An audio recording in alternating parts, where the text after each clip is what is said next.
How much can you safely withdraw from your retirement savings each year? You've probably heard of the 4% rule. It's the idea that you can withdraw 4% of your portfolio in the first year of retirement, then adjust that amount for inflation each year after, and not run out of money over a 30-year retirement. But in today's market environment, is that still true? Hi, I'm Mike Heatwole, founder and CEO of the Dala Group, a wealth management firm focused on helping retirees. Today, I'll walk you through what the latest research says and what it really means for your retirement income strategy. Let's start with the basics. What exactly is the 4% rule? The 4% rule came from a study by financial planner William Bengen back in 1994. He analyzed decades of historical market data and found that even during some of the toughest economic periods, like the Great Depression and the high inflation 1970s, a 4% withdrawal rate still lasted at least 30 years. That's what made it safe. It became a popular starting point, not a perfect plan, but a guidepost. So, why do some experts say it might be too high today? Recent research has questioned whether 4% is still sustainable, suggesting that a slightly lower withdrawal rate may be safer in an era of high stock valuations and moderate bond yields. These forecasts assume lower long-term investment returns for both stocks and bonds, which, if true, could reduce how much retirees can sustainably withdraw. But here's where it gets interesting. Those same studies often assume very conservative returns, around 5 to 6% for stocks and close to 0 for bonds, stretched over an entire 30-year retirement. If that came true, it would rank among the worst investment environments in U.S. history, worse than the Great Depression or the inflation shock of the 1970s. Now, markets don't move in straight lines. They tend to revert toward long-term averages. We might see tough stretches that last 10 or even 15 years, but projecting that level of pessimism over 3 decades may be overly cautious. So, what really matters isn't the average return, it's the sequence of returns. If your retirement starts during a down market, like the early 2000s or 2008, you're withdrawing from a shrinking portfolio.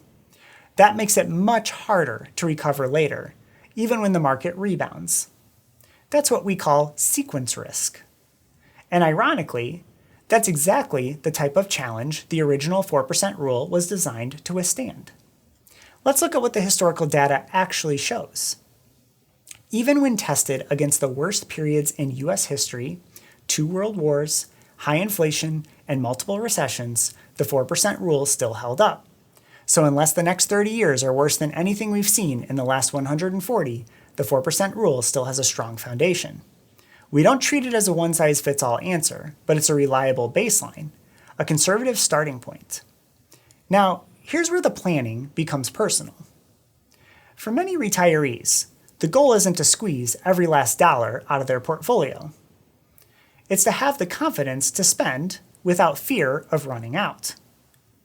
Some people naturally underspend because they've been savers their entire lives. Others want to enjoy more in the early active years of retirement, such as travel, family, and experiences. And the funny thing is that they often marry each other, but that's for another video. So, that's why your withdrawal strategy should be tailored around your family, not a universal rule. We look at your goals, your expenses and lifestyle, your risk tolerance and capacity, and of course, current market conditions. But we don't make long-term decisions based solely on worst-case forecasts. So, what are the alternatives to the traditional 4% rule? Today, there are more flexible and dynamic approaches that can adapt to market changes while still protecting your income. Here are the 2 most common. Dynamic spending, you intentionally cut back in bad years and allow yourself raises in strong years. Or the bucket strategy. You set aside 3 to 5 years of living expenses in conservative assets so you can draw from those when markets are down and replenish them during good years. These strategies can allow a higher starting withdrawal rate than 4%, but with built-in flexibility to protect against downturns. The key takeaway? The 4% rule isn't broken. It's just misunderstood. It was never meant to be a rigid formula.